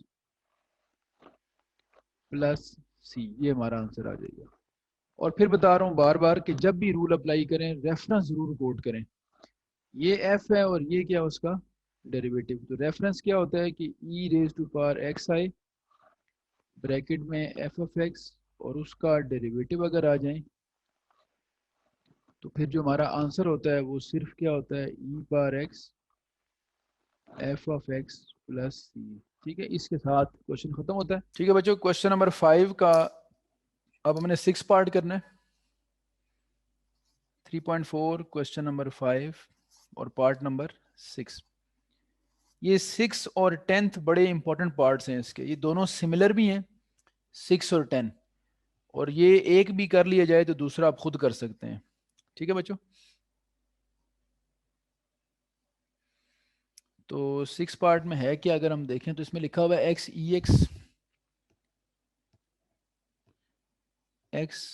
ई एक्स ओवर 1 + x का होल स्क्वायर। यहाँ से स्टार्ट करते हैं इसका सोल्यूशन। और आप लोगों के रेफरेंस के लिए ना, आप लोगों के रेफरेंस के लिए सिर्फ बात समझाने के लिए यहाँ मैं 10th भी लिख देता हूँ ताकि दोनों ना आपके सामने हो और आप खुद एनालाइज कर सकें कि क्या ये सिमिलर है या नहीं। 10th जो पार्ट है वो देखें, उसमें लिखा हुआ है ई एक्स के साथ लिखा हुआ है 1 + x और नीचे लिखा हुआ है 2 + x का स्क्वायर। तो आप देख सकते हैं कि क्या सिमिलरिटी है इसमें। सिमिलरिटी बेटा ये है कि इधर ई एक्स के साथ सिर्फ x है और नीचे x+1 है, उधर 1 + x और नीचे 2 + x, यानी ऊपर अगर 1 है तो नीचे 2 है, इधर ऊपर x+0 और इधर 1 है। तो सिमिलर क्वेश्चन है, दोनों इंपॉर्टेंट भी हैं। अब हमें कैसे आइडिया मिलता है कि हमने किस डायरेक्शन में जाना है? तो हमें पता है कि ई एक्स वाले क्वेश्चन जब भी पेपर में आते हैं ना, तो ये चांसेस होते हैं कि उसमें जो रूल्स हम पढ़ रहे हैं ना, जो आज हमने पढ़े, इनकी जो एप्लीकेशन है वो नज़र आ जाती है हमें। अब हम करना क्या चाह रहे हैं? हम ये चाह रहे हैं कि ई एक्स के साथ ब्रैकेट में फंक्शन भी लिखा हो और उसका डेरिवेटिव भी। इन अदर वर्ड्स, ब्रैकेट में हमें दो फंक्शंस चाहिए, जबकि इनिशियली इस वक्त हमारे पास सिर्फ ऊपर एक्स अवेलेबल है और कुछ भी अवेलेबल नहीं है, ये वाला एक्स जो है। तो हमें तो इस एक फ्रैक्शन को तोड़ के दो फ्रैक्शंस बनानी है। हम जानते हैं कि फ्रैक्शन को ब्रेक करने के लिए हम लॉन्ग डिवीजन यूज करते हैं, और लॉन्ग डिवीजन तब होती है जब फ्रैक्शंस को आपने इम्प्रॉपर से प्रॉपर बनाना हो, ठीक है। ये तो पहले से ही प्रॉपर फ्रैक्शन है, ऊपर पावर लेस नीचे पावर ग्रेटर है। अब यहाँ डिवाइड करना भी ज़रूरी है, लेकिन डिवीजन हो भी नहीं सकती जो लॉन्ग डिवीजन है। लॉन्ग डिवीजन के लिए फ्रैक्शन का इम्प्रॉपर होना ज़रूरी, तो पहले से प्रॉपर है। तो जब हमारे पास डिवीजन ना हो सकती हो, तो आप लोगों को याद होगा कि मेथड हमने पढ़ा, इसका नाम रखा था हमने इनडायरेक्ट डिवीजन। इनडायरेक्ट डिवीजन क्या होती है कि नीचे वाला फंक्शन ऊपर बनाना होता है हमने। उस पर्पज़ के लिए क्या करेंगे, ऊपर मैं अब कलर चेंज करके लिखता हूँ, ऊपर आप लोगों ने 1 ऐड भी करना है और 1 सब्ट्रैक्ट भी करना है। ये क्यों किया हमने, ताकि ये वाला फंक्शन ऊपर बना लें। इसके रेफरेंस के लिए 3.4 में भी इसी एक्सरसाइज में भी क्वेश्चन किया था हमने, और इसके साथ साथ हमने 3.3 के अंदर क्वेश्चन नंबर 20 किया था। तो मैंने ऊपर 1 ऐड स्प्रेड क्यों किया, ताकि नीचे वाला फंक्शन ऊपर बन जाए। This process is known as indirect division. ये तब लगाई जाती है बेटा जब डायरेक्ट डिवीजन पॉसिबल ना हो। अब ये जो पहले वाला 1 प्लस एक्स है ना, इसको मैं लिख देता हूँ अलग करके, ये लें। तो पर्पस सर्व हो गया हमारा कि हमने एक फ्रैक्शन को तोड़ के 2 बना दिए। अब ये एक पावर कटेगी इसके साथ, देख लें आप लोग, ऊपर इसकी पावर 1 है ना, और ये स्क्वायर है, तो एक कट के एक पावर बच जाएगी सिर्फ यहाँ पे। तो ये यूं हो गया 1/1 प्लस एक्स। ये लें जी। अब जरा ऑब्जर्व करें तो ये दो जो लिखे नजर आ रहे हैं, ये फंक्शन है और ये इसका डेरिवेटिव है। चैप्टर 2 में आप लोगों ने एक रेसिप्रोकल रूल पढ़ा था। रेसिप्रोकल रूल क्या था कि अगर किसी रेसिप्रोकल वाले फंक्शन का डेरिवेटिव लेना हो तो नेगेटिव साइन लिखते हैं, ऊपर लिखते हैं फंक्शन का डेरिवेटिव। जैसे 1 प्लस एक्स है ना, 1 का 0, एक्स का 1, और नीचे उसी का स्क्वायर लिखते होते हैं। That is known as reciprocal rule of differentiation. उसके अकॉर्डिंग देखा जाए तो ये फंक्शन है और ये इसका डेरिवेटिव है। ठीक है बच्चों, तो मसला हल हो गया हमारा कि हमने 1 2 3 स्टेप में क्या बना लिया, ये फंक्शन बना लिया और ये फंक्शन का डेरिवेटिव बना लिया। तो 3 स्टेप के बाद तो मैंने कहा कि रूल अप्लाई किया जा सकता है। तो क्या आंसर आएगा, e raise to power x f of x plus c. लेकिन एक बात का फिर भी ख्याल रखना है कि पेपर में जब भी आप कोई रूल लगाते हैं, चाहे वो फर्स्ट स्टेप में हो या लास्ट स्टेप में हो, जहां भी हो, रेफरेंस जरूर कोड करना है बेटा। रेफरेंस क्या है इसका, कोड करना है कि ई पावर एक्स था, ब्रैकेट में हमें फंक्शन भी मिल गया था और उसका डेरिवेटिव भी मिल गया था। तो फिर बाय द रूल हमारा आंसर क्या आया, e power x f of x plus c. अब आपको मैंने कहा ना कि 10th भी सिमिलर है, तो आप देख लें कितना फर्क है। उसमें भी आपको डिवीजन करना जरूरी है, क्योंकि आपने एक फ्रैक्शन को तोड़ के 2 करनी है। इसमें 1 प्लस एक्स है और ऊपर एक्स, उसमें 2 प्लस एक्स, ऊपर 1 प्लस एक्स। ऊपर आपने जब 1 ऐड करना है और 1 सब्ट्रैक्ट करना है, तो जो ऐड करेंगे वो 2 हो जाएगा यहाँ पे। तो ये इस तरह की सिचुएशन बनेगी, 2 plus x over 2 plus x whole square, और जो सब्ट्रैक्ट करेंगे 1, वो इस तरह आ जाएगा। तो जिस तरह यहाँ है ना 1/1 प्लस एक्स, इस वाले फंक्शन में यहाँ पे होगा 1/2 प्लस एक्स, और यहाँ होगा -1/2 प्लस एक्स का होल स्क्वायर। तो यहाँ रेफरेंस आएगा 1/2 प्लस एक्स, और आप जानते हैं कि 2 प्लस एक्स का भी 1 डेरिवेटिव है और 1 प्लस एक्स का भी 1 ही है, क्योंकि 2 का भी 0, 1 का भी 0 और एक्स का 1, और नीचे उसका स्क्वायर हो जाएगा बाय रेसिप्रोकल रूल। तो इसी तरह वो यहाँ 2 आ जाएगा, और आंसर फिर आप समझ गए होंगे क्या आना हमारा, e power x 1/2 plus x plus c आ जाएगा। आप बेशक 10th का आंसर देख सकते हैं। तो ये बेटा दोनों मैंने सिमिलर जो है वो करवा दिए आपको। अब 6 और 10 होने के बाद हम आते हैं 7th पार्ट पे। Question number 5 part number 7। ये 7th पार्ट फेडरल बोर्ड के एमसीक्यूज में आ चुका है। मैंने वैसे भी कहा है इसका जो पहला पार्ट है वो भी एमसीक्यूज में आया है फेडरल बोर्ड के। तो ये ऐसा क्वेश्चन है कि जिसके ज़्यादातर पार्ट्स आपकी फेडरल बोर्ड के एमसीक्यूज में आए हुए हैं, क्योंकि जहाँ जहाँ रूल पहले स्टेप में लग रहा है वो आपके एमसीक्यूज में फेडरल बोर्ड में आने के काबिल क्वेश्चन हैं।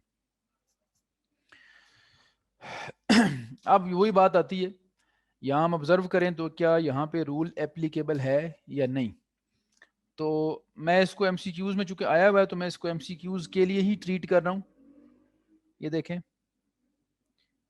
इसको मैं यूं लिख रहा हूँ सिर्फ समझाने के लिए बात देता हूँ कि एमसीक्यूज में ये मैंने कहा पहला पार्ट भी आया हुआ है, ये भी आया हुआ है, तो ये मैं एमसीक्यूज के लिए ही करवा रहा हूँ। शॉर्ट क्वेश्चन में कभी इसने आना नहीं, अगर आया भी तो मैंने आपको बताया तरीका कि मल्टीप्लाई करके फंक्शन वाले पोर्शन को इंटीग्रेट करना होता है, सिर्फ उसी में से एक नेगेटिव जनरेट जो दूसरे वाले को कैंसिल करता है। तो इसको जरा आप इक्वेट करके देखें ना, क्या समझ आ रही है बात, समझिए आइए हमें कि जो -1 है ये लिखा था ये ए असल में। तो यूजुअली स्टूडेंट्स कंफ्यूज होते हैं, वो इसको फंक्शन और इसको समझते हैं डेरिवेटिव। तो बात तो ठीक है, काज का डेरिवेटिव माइनस साइन होता है, लेकिन अगर ये माइनस है तो फिर ये माइनस का रोल यहाँ फंक्शन के साथ होना चाहिए। तो ये फंक्शन ये वाला है, इसका मतलब है डेरिवेटिव ये वाला है। अब आप देखें तो ये ए का रोल प्ले कर रहा है, ये एफ ऑफ एक्स का रोल प्ले कर रहा है, और ये एफ डैश एफ एक्स का। तो फंक्शन साइन है, माइनस साइन नहीं है। माइनस तो साथ ए का रोल प्ले, तो फंक्शन एफ है, साइन का डेरिवेटिव क्या होगा का। तो ये बड़ा टेक्निकल क्वेश्चन है, अक्सर स्टूडेंट्स यहाँ गलती कर देते हैं। ये अब ए है हमारे पास, जो पावर में लिखा हुआ -1 है। तो मैं इसको एमसीक्यूज के लिए अगर करूँ तो आप सारे समझते हैं कि क्या आंसर आएगा, e power a x into f of x plus c. तो मैंने खुद इसके और स्टेप्स नहीं किए जो कि फेडरल बोर्ड के एमसीक्यूज में है, और दोबारा भी एमसीक्यूज में ही आना है। अगर ये शॉर्ट क्वेश्चन में आ गया तो फिर आप समझते हैं कि इसको दोनों से मल्टीप्लाई करना है। पहले वाले इंटीग्रल को इंटीग्रेट करेंगे बाय पार्ट्स, उसी में से दूसरे वाले का अपोजिट जनरेट होगा जो उसको कैंसिल करेगा।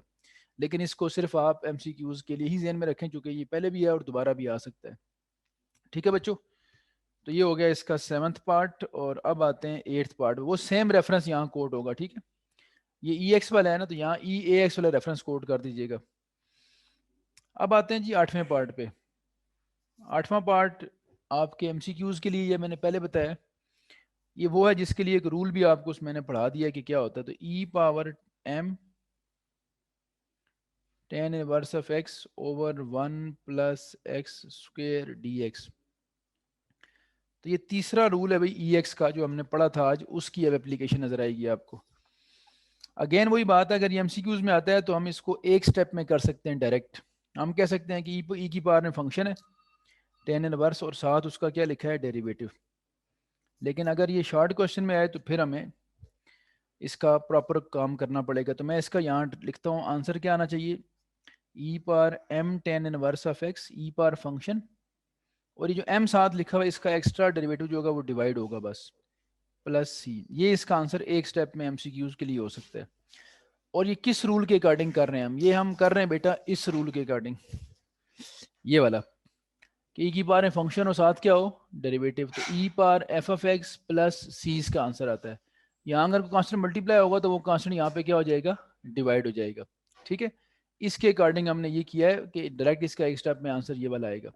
लेकिन ये मैंने बताया ना कि ये आपके आम तौर पे आते हैं एमसीक्यूज में, एमसीक्यूज में डायरेक्ट कर लीजिएगा। लेकिन अगर ये शॉर्ट क्वेश्चन में आ जाए तो फिर हमें थोड़ा सा एक्स्ट्रा काम 2-3 स्टेप बढ़ाने के लिए करना पड़ता है, और वो ये है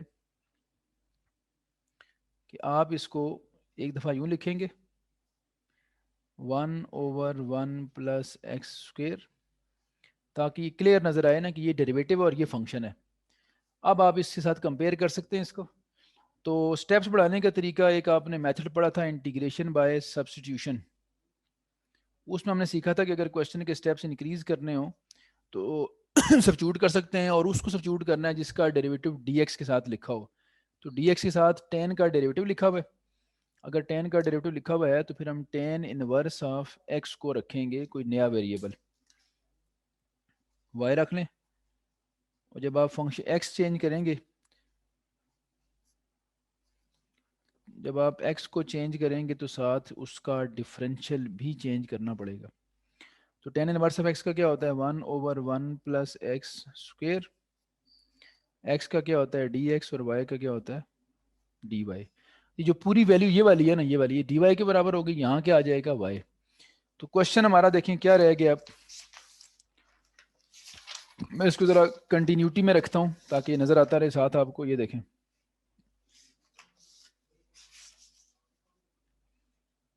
सो इंटीग्रल बिकम्स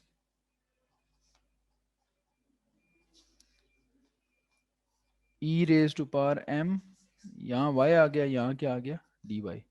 तो जिस तरह ई एक्स का इंटीग्रल ई एक्स होता है x की रिस्पेक्ट से, ई वाई का इंटीग्रल ई वाई होगा y की रिस्पेक्ट से, ई पर एम वाई, और एम वाई का m जो आएगा वो हो जाएगा डिवाइड, और प्लस क्या आ गया c। और एंड में आप y की जगह उसकी वैल्यू प्लेस कर दें। y की वैल्यू क्या है, tan inverse of x over m plus c। तो ये अगर आप ऑब्जर्व करें, यही आंसर हमने शॉर्टकट वे से भी निकाला हुआ था, तो एग्जैक्ट वही आंसर है हमारा। ठीक है बच्चों, तो यहाँ पे आपका 8वां पार्ट होता है क्लियर जी। पार्ट नंबर 9 स्टार्ट करते हैं। और इस साल जो 2021 का रिड्यूस सिलेबस है फेडरल बोर्ड का, उसके अकॉर्डिंग बस अब हमारे 2 ही पार्ट्स रह गए हैं, एक इसका 9th और एक 11th। 10th हम पहले सिमिलर कैटेगरी में डाल के उसको कर चुके हैं। तो लिख लें इसको जी, सॉल्यूशन शुरू करते हैं इसका हम। अब देखें ये क्वेश्चन 5 के जितने भी पार्ट्स हैं ना, उनमें से ये ऐसा सिंगल पार्ट है आप लोगों के पास कि जिसमें ई एक्स नहीं लिखा हुआ। बाकी सारे पार्ट्स में ई एक्स लिखा हुआ है, सिर्फ इस एक पार्ट में ई एक्स नहीं है। इसका मतलब ये उस कैटेगरी का क्वेश्चन नहीं है, थोड़ा डिफरेंट है। तो इसको डिफरेंट वे से ही कर लेते हैं। और आम तौर पे ऐसे क्वेश्चंस जो होते हैं उनको हम रैशनलाइज करके कर रहे होते हैं। तो 1/1 माइनस साइन एक्स लिखा हुआ है, तो 1 माइनस साइन एक्स को आप रैशनलाइज करें 1 प्लस साइन एक्स के साथ, मल्टीप्लाई और डिवाइड कर लें।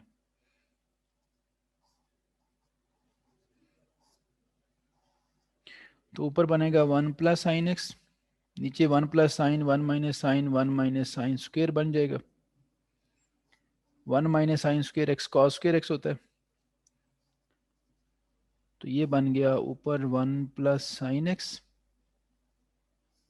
ऐसे क्वेश्चन आपने पहले भी किए हैं, 3.6 में भी, 3.6 कह रहा हूँ, 3.2 में भी था और 3.3 में भी आई थिंक एक पार्ट इस तरह का किया है हमने।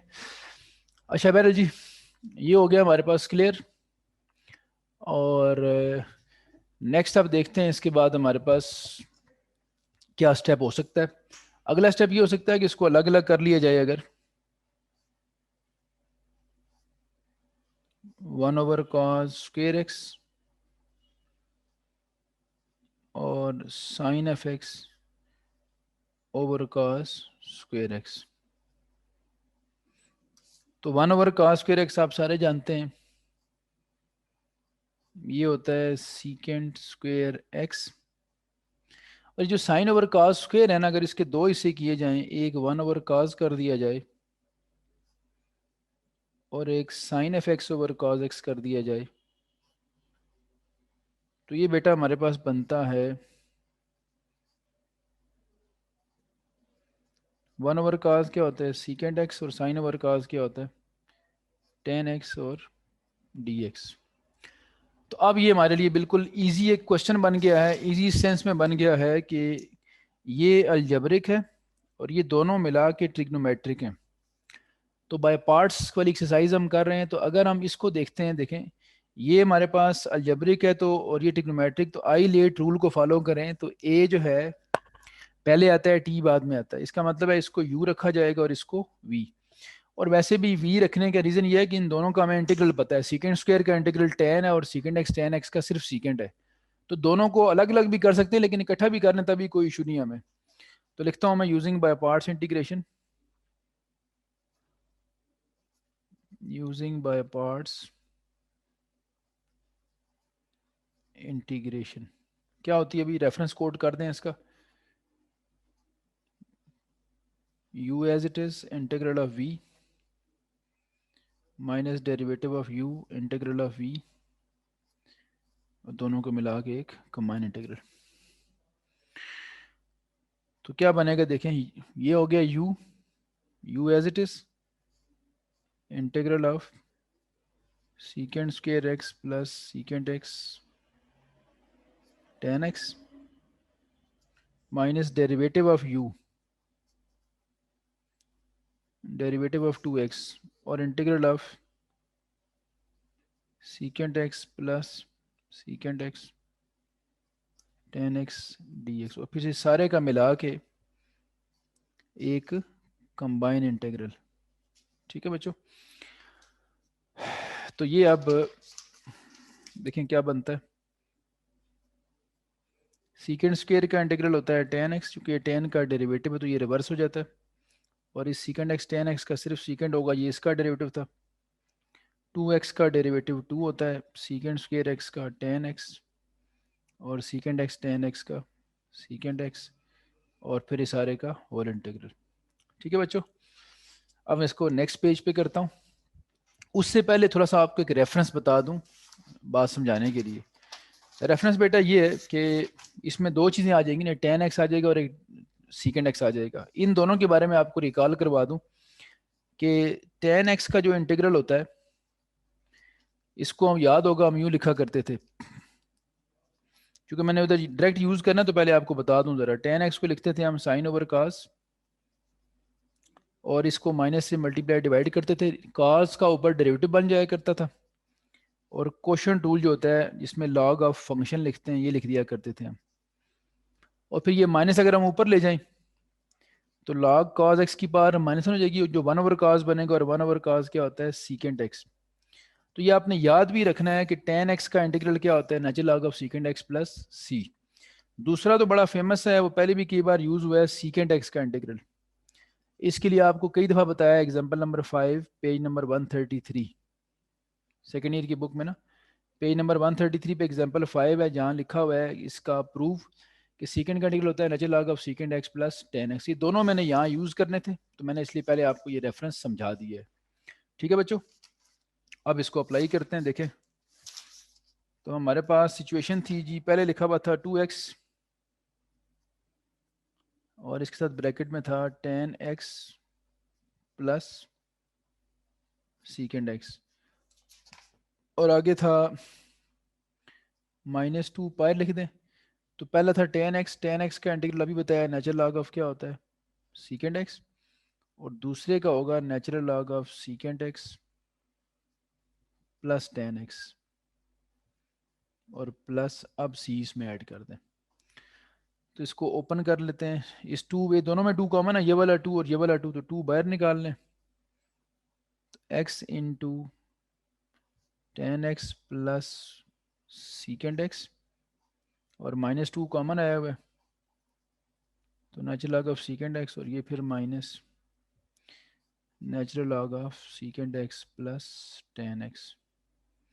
तो आप चाहें तो इसको log m minus log n, दोनों का माइनस कॉमन लेके दोनों मल्टीप्लाई भी कर सकते हैं, ठीक है, लेकिन वो ज़रूरी नहीं है। बुक से अगर आंसर आपने मैच करना हो बेटा, तो फिर ये काम किया जा सकता है, जो कि ज़रूरी नहीं है। ठीक है, तो यहाँ तक भी हमारा आंसर फाइनल है। तो कुछ स्टूडेंट्स आप में से ऐसे होते हैं जो ये चाह रहे होते हैं कि आंसर एग्जैक्ट बुक जैसा आए, तो मैंने पहले कहा कि कंपलसरी नहीं लग रहा, अदरवाइज आप माइनस कॉमन ले लेते हैं। तो माइनस कॉमन लेके आप अपना जो आंसर है वो बुक के साथ एग्जैक्टली मैच भी कर सकते हैं, ठीक है, अगर आप करना चाहें तो। और दूसरा ये होता है कि बुक में सम टाइम आंसर जो है ना वो π/4 -x/2 उस तरह लिखा हुआ होगा। ये आप लोग भी ज़ाहिर बात है बुक ज़रूर देखते होते हैं, मैं इसलिए बता रहा हूँ। बुक में जो आंसर लिखा होगा वो 2x के साथ ना यहाँ लिखा हुआ होगा आपके पास cot इंटू π/4 -x/2। तो मैं आपको बता दूं कि वो हाफ एंगल में अगर इनको कन्वर्ट करें तो एग्जैक्ट वही चीज़ बनती है। तो हाफ एंगल में हम नहीं कर रहे, हम इसको फुल एंगल में सॉल्व कर रहे हैं, तो यही हमारा आंसर है। अदरवाइज आप अगर हाफ एंगल से करके करेंगे तो आपका आंसर बुक के साथ मैच करेगा, जो कि ज़रूरी नहीं है। तो यहीं तक हमारा आंसर जो है वो फाइनल है। ट्रिग्नोमेट्री वाले क्वेश्चन जब इंटीग्रेशन में हम करते हैं ना, खास तौर पे ये याद रखा करें कि हर क्वेश्चन के हमारे पास हर क्वेश्चन के दो दो ऑप्शंस होते हैं, दो भी नहीं बल्कि तीन तीन ऑप्शंस भी होते हैं। 1 minus sine x over 1 minus cos x, और इसके साथ ई एक्स भी लिखा हुआ है, ठीक है, e raise to power x d x. तो ये अगेन वो जो कैटेगरी थी ई एक्स वाली, चूंकि एक ही पार्ट जो इससे पिछला किया है हमने वो था जिसमें ई एक्स नहीं था, बाकी सब में तो ई एक्स है ना, तो अब ये ई एक्स वाली कैटेगरी आ गई है दोबारा आपके पास। तो हम जानते हैं कि इसको जो तो फिर क्या कर सकते हैं, 1/1 minus cos x sine x over 1 minus cos x. ठीक है, लेकिन तोड़ तो लिया, लेकिन अब ये क्लियर नहीं हो रहा कि इनमें से फंक्शन कौन सा और डेरिवेटिव कौन सा है। तो उसकी जो क्लैरिटी है वो हमें अभी तक नहीं मिल पा रही। ठीक है, तो उसको क्लियर करने के लिए फिर हमें क्या करना पड़ेगा, हमें जो अभी मैं आपसे बात कर रहा था कि ट्रिग्नोमेट्री में, ठीक है, साइन x/2 का half angle formula first year में पढ़ा है आपने, इसका स्क्वायर कर लें दोनों तरफ, साइन स्क्वायर x/2 हो जाएगा, इधर क्या रह जाएगा 1 माइनस कॉज एक्स, और ये जो नीचे 2 लिखा है स्क्वायर रूट से बाहर आएगा, तो इसको इधर ले आते हैं। इसका मतलब 1 माइनस कॉज एक्स की जो अल्टरनेट एक्सप्रेशन है वो ये होती है हाफ एंगल की फॉर्म में, ये फुल एंगल है और ये कौन सा हाफ एंगल। तो ये जो 1 माइनस कॉज एक्स लिखा हुआ है इसकी जगह ये लिखा जा सकता है एक। दूसरी बात आपने साइन 2x का हाफ एंगल फार्मूला पढ़ा हुआ है, अगर साइन 2x हो तो वो होता है 2 साइन एक्स कॉज एक्स। में स्पेस इसलिए छोड़ रहा हूँ ताकि आपको एक बात समझानी है, यहाँ अगर 2x होगा तो यहाँ x और x रह जाएंगे, लेकिन यहाँ जब पहले सी एक्स होगा तो फिर आप जानते हैं यहाँ एक्स बाई टू और यहाँ भी क्या बचता है एक्स बाई टू। तो ये दो जो ये वाले फॉर्मूले ना ये मैं यूटिलाइज करना चाह रहा हूँ सिर्फ यहाँ पे। कहाँ कहाँ पे देखें, यहाँ पे मैं करता हूँ आपके सामने और रेफरेंस भी आप लोगों के लिए कोट करता हूँ। पहले पहले रेफरेंस क्या है कि two sine square x by two किसके इक्वल होता है, वन माइनस कॉज एक्स के। और दूसरा रेफरेंस ये है कि जो साइन एक्स है, जिस तरह डबल एंगल फार्मूला होता है, इसको आप two sine x by two और कॉज एक्स बाई टू लिख सकते हैं। ठीक है, तो एक न्यूमरेटर में काम आएगा साइन से और दो जो डिनोमिनेटर सेम थे वहां ये काम आएगा। तो ये पूरे का पूरा क्वेश्चन देखें किस फॉर्म में आ जाएगा। तो ये मैं आपको बात बता रहा था कि ट्रिग्नोमेट्री में ना वेरिएशन होती है, एक ही एक्सप्रेशन को डिफरेंट वे से लिख सकते हैं आप। अब वन माइनस कॉस का मैं क्या लिख रहा हूँ, two sine square x by two, ये लें जी। अब न्यूमरेटर भी डिनोमिनेटर भी सारे हाफ एंगल में आ गए। ये जहाँ से कुछ कैंसिलेशन भी हो रही है नज़र आ रही है हमें होती हुई, जैसे एक पावर साइन एक्स की कट जाएगी और एक टू टू से कट जाएगा। अब आपके पास जो शुरू वाला है इसमें बचेगा ई एक्स जो वन बाई टू है, और वन ओवर साइन क्या होता है, cosecant square x by two. इधर कॉस ओवर साइन क्या होता है, cot, cot x by two, ये ले। तो अब एक ये स्टेप हो गया सपोज, दूसरा स्टेप ये हो गया, तीसरा ये हो गया। और अब आपको नजर आ रहा है कि कॉट फंक्शन है और कोसिकेंट स्क्वायर एक्स उसका डेरिवेटिव होता है। कॉट का माइनस कोसिकेंट स्क्वायर होता है, लेकिन चूंकि ये पहले से नेगेटिव है तो डेरिवेटिव पॉजिटिव हो जाएगा, और एक्स बाई टू का वन बाई टू होता है। तो मैं अपनी आसानी के लिए और विजुलाइज करने के लिए माइनस कॉमन ले लेता हूँ। अब क्या होगा, माइनस कॉमन लेने से cot x by two positive हो जाएगा और minus half of cosecant square x by two negative हो जाएगा। तो अब आपको बिल्कुल क्लियर नज़र आ रहा है कि फंक्शन भी है, पावर भी है, यानी ई पावर एक्स है, ये एफ है, और ये इसका कंप्लीट डेरिवेटिव है। कॉट का माइनस को सीकेंड स्क्वायर एक्स बाई टू और एक्स बाई टू का वन बाई टू, ये बाद में लिख लें बेशक कोई इशू नहीं है। तो ये चार पांच स्टेप जब हो जाते हैं तो फिर हमें डायरेक्ट रूल अप्लाई करना अलाउ होता है। तो मैं लिख सकता हूँ e raise to power x f of x plus c. और अगेन वही बात कि जब भी रूल अप्लाई करें बेटा रेफरेंस जरूर कोट करें उसका, कि ई पावर एक्स था, ब्रैकेट में फंक्शन और उसका डेरिवेटिव दोनों लिखे हुए थे। तो बाय द रूल हमने क्या लिखा, e raise to power x f of x plus c. ठीक है जी, यहाँ आपकी एक्सरसाइज जो है वो होती है कंप्लीट।